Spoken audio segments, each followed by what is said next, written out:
الحمد لله نحمده ونستعينه ونستغفره ونؤمن به ونتوكل عليه ونعوذ بالله من شرور أنفسنا ومن سيئات أعمالنا من يهده الله فلا مضل له ومن يضلله فلا هادي له ونشهد أن لا إله إلا الله وحده لا شريك له ونشهد أن سيدنا ومولانا محمدا عبده ورسوله اما بعد عن ابی ذر رضی اللہ تعالی عنہ قال رسول اللہ صلی اللہ علیہ وسلم قال اللہ تعالی انی حرمت الظلم علی نفسی وجعلت بینکم محرما فلا تظالموا وَيَا عِبَادِي إِنَّكُمْ ضَالٌّ إِلَّا مَنْ هَدَيْتُهُ فَاسْتَهْدُونِي فَأَهْدِيكُمْ وَيَا عِبَادِي كُلُّكُمْ جَائِعٌ إِلَّا مَنْ أَطْعَمْتُمُوهُ فَاسْتَطْعِمُونِي أَطْعِمُكُمْ وَيَا عِبَادِي كُلُّكُمْ عَارٌ إِلَّا مَنْ كَسَوْتُهُ فَاقْسُونِي فَأَلْبِسُكُمْ إلى آخر الروایہ او کما قال صلی اللہ تعالی علیہ وسلم رواہ مسلم۔ بھائیو، دوستو، بزرگو، عزیزو، میں نے ایک حدیث قدسی پیش کی ہے۔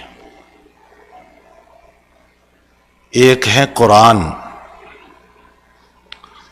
کریم میں الفاظ بھی اللہ کے ہیں، معانی بھی اللہ کے ہیں، اس کو قرآن کہا جاتا ہے۔ الفاظ بھی اللہ ہی نے اتارے اور معانی بھی اللہ ہی نے دیے، اس کو قرآن کہا جاتا ہے۔ اور ایک ہے حدیث قدسی، اس میں بھی اللہ یہی کہتا ہے میں نے کہا۔ حدیث قدسی میں الفاظ نبی کریم صلی اللہ علیہ وسلم کے ہیں، معانی اللہ نے دیے، اس کو حدیث قدسی کہا جاتا ہے۔ میں نے ایک حدیث قدسی پیش کی ہے جو مسلم شریف میں امام مسلم رحمۃ اللہ علیہ نے نقل فرمائی ہے، اور بہت صحیح سند کے ساتھ یہ حدیث قدسی ہے۔ یہ بہت لمبی روایت ہے، مختصر وقت میں اس کی موٹی باتیں بتا دوں جو میری اور آپ کی زندگی کے لیے نفع بخش ہو۔ اللہ تعالیٰ اس حدیث شریف کے راوی حضرت ابو ذر غفاری رضی اللہ تعالیٰ عنہ، ابو ذر غفاری فرماتے ہیں کہ نبی کریم صلی اللہ علیہ وسلم نے فرمایا قال اللہ تعالی، اللہ کہہ رہا ہے۔ کیا کہہ رہا ہے؟ یا عبادی، اتنے پیار سے اللہ اس حدیث میں اپنے بندوں سے باتیں کر رہا ہے، اتنے پیار سے باتیں کر رہا ہے۔ میرے بھائیو، اللہ جیسا پیار ہم کو کوئی دے نہیں سکتا ہے۔ یہ اور بات ہے کہ ہم نے اپنے رب کو پہچانا نہیں، ورنہ اس جیسا پیار ہمیں کوئی نہیں دے سکتا۔ آپ اسی پر غور فرما لیں کہ ایک ناپاک قطرے سے پیدا ہونے والا انسان،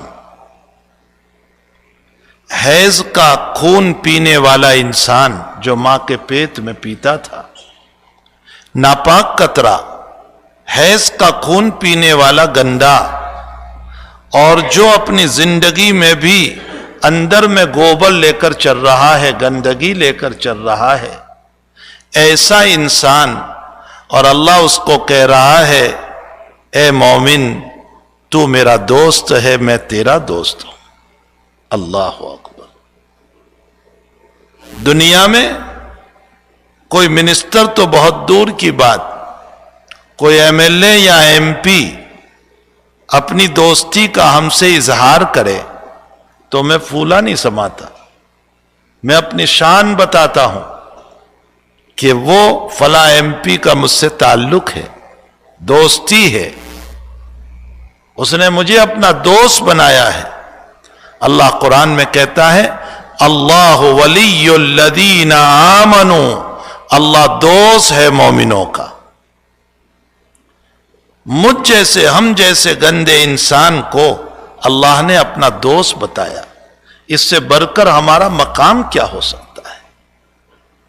اس سے بڑھ کر ہمارا مقام کیا ہو سکتا ہے کہ اسی لیے انتہائی پیار سے اور انتہائی محبت سے اس نے ایک جگہ قرآن میں ہم کو یوں کہا، یا ایھا الانسان ما غرک بربک الکریم، اور انسان تجھے تیرے کریم رب سے کس نے دھوکے میں ڈال دیا؟ دنیا نے؟ تو دنیا تو جانے والی ہے، جوانی نے، جوانی مٹنے والی ہے، تیری شان و شوکت نے، یہ عزت ختم ہونے والی ہے، تیرے عہدے نے، یہ عہدہ ختم ہونے والا ہے۔ کس نے تجھ کو اپنے رب کریم سے، ما غرک بربک الکریم، تیرے رب کریم سے، رب کا لفظ بولا اللہ۔ رب مربی کو کہتے ہیں۔ میں نے بچوں کو پڑھاتے ہوئے مثال دی، میں نے کہا آپ غور فرمائیں، ہمارا بچہ جب ہم نے اس کو موبائل دیا، وہ ایک مرتبہ غلطی کرتا ہے، غلط دیکھتا ہے، دوسری مرتبہ، تیسری مرتبہ غلط دیکھتا ہے، تو ماں باپ فون لے لیتے ہیں، چھین لیتے ہیں۔ یہ سب گندگی تو دیکھ رہا ہے اس کے اندر۔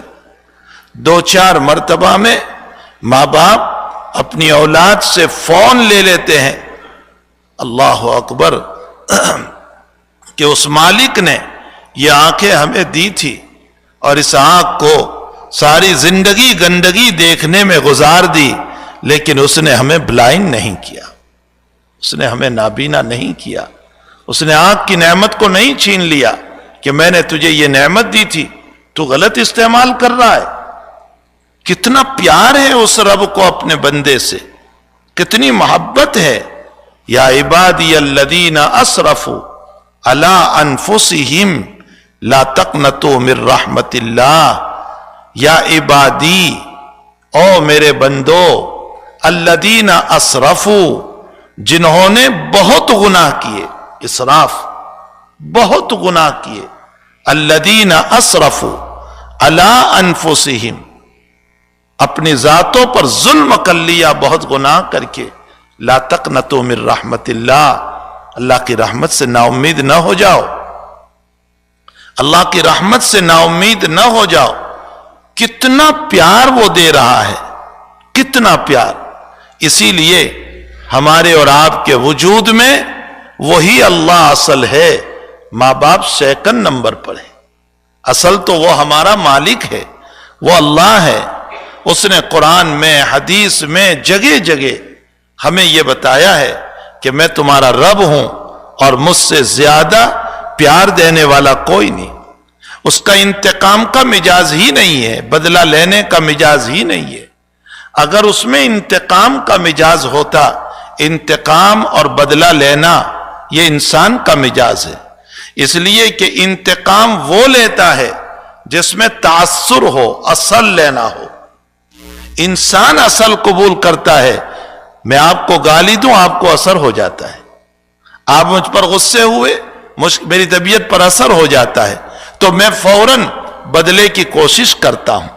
اللہ جب اثر ہی نہیں لیتا تو وہ انتقام بھی نہیں لیتا۔ اگر وہ انتقام لینے پر آ جائیں تو یہ دنیا شام تک میں ختم ہو جاتی۔ کسی کو جینے کا حق نہیں تھا اس سرزمین کے اوپر، کسی کو جینے کا حق نہیں تھا جو کفر میں مبتلا ہے، جو شرک میں مبتلا ہے، جو خرافات میں مبتلا ہے، جو بغاوت نبوی میں مبتلا ہے، ان کو اس زمین پر کوئی جینے کا رائٹ اور حق نہیں تھا۔ لیکن وہ اللہ منتقم المجاز نہیں ہے، اس کا انتقام کا مسئلہ ہی نہیں ہے، اس کے اوپر کوئی اثر ہی نہیں پڑتا ہے۔ ہاں اس نے اظہار ضرور فرمایا